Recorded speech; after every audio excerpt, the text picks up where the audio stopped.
بسم الله الرحمن الرحيم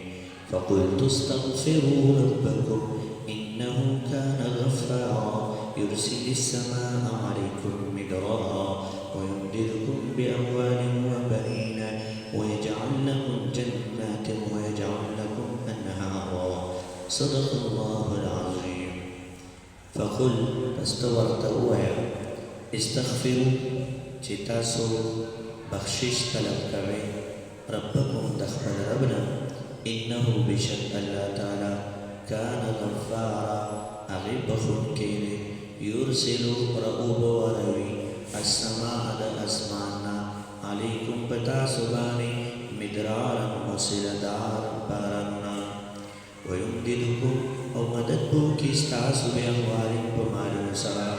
وبنینا او باولاد سرا ويجعل لكم او جوب کی ستاسو دپارا جنات باغنا ويجعل موجوب کی لكم ستاسو دپارا انهارا نهرنا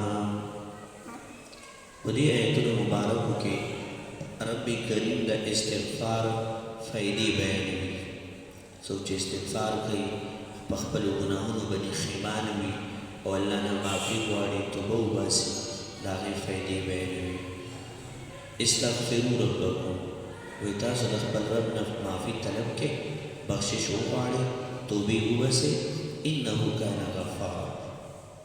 د استغفار لومړۍ فایده دا شوه چې رب کریم بخونکی دی تاسو به معاف کړي یرسل السماء علیکم مدرارا بل د استغفار فایده دا دی چې کچېرې بارانونه نه کېږي که حد سالی لیکن تاسو چې استغفار د ګناهونو نه وکړئ نو رب کریم به تاسو باندې موسیلهدار بارانونه راوروي او ډېر بارانونه به کېږي هغې سره به ستاسو پیداوار وغیره کېږي ویمددکم او الله به ستاسو مدد وکړي باموال په مالونو سره مطلب دا چې ډېر مالونه به درله درکړي د استغفار په بدل کې وبنین او اولاد سره یعنی اولاد بدل درکړي ویجعل لکم جنات او د استغفار په بدل کې توبې په بدل کې به تاسو له ډېرو باغونه درکړي ویجعل لکم انهارا او تاسو ته به جوړ کړي نهرونه مطلب دا چې استغفار کوئ رب کریم به تاسو له د اوبو نهرونه مقرر کړي استغفار یو داسې رکن دی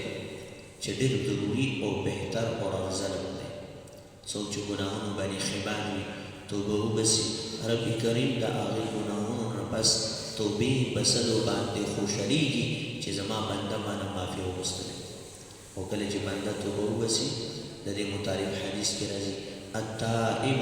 من الذنب کمن لا ذنب له وایي د ګناه نه چې سړی توبه وباسي دا داسې دی لکه د ګناه کړی نه دی یو روایت کې راځي وایي دا د ګناه نه داسې پاک شي لکه ماشوم د مور خېټې نه پیدا شي ګناه د هغه په وجود باندې نه وي دغه شانې به د دې انسان چې د ګناه نه توبه بسلی دی رب کریم به د دې ګناه دغه شانې معاف کړي الله دې موږ ته د استغفار کولو توفیق راکړي او الله دې موږ ټول مسلمانان په خپل فضل و کرم سره وبخي الله دې موږ ټول مسلمانان دنیا او آخرت ښایسته کړي واخر دعوانا ان الحمد لله رب العالمین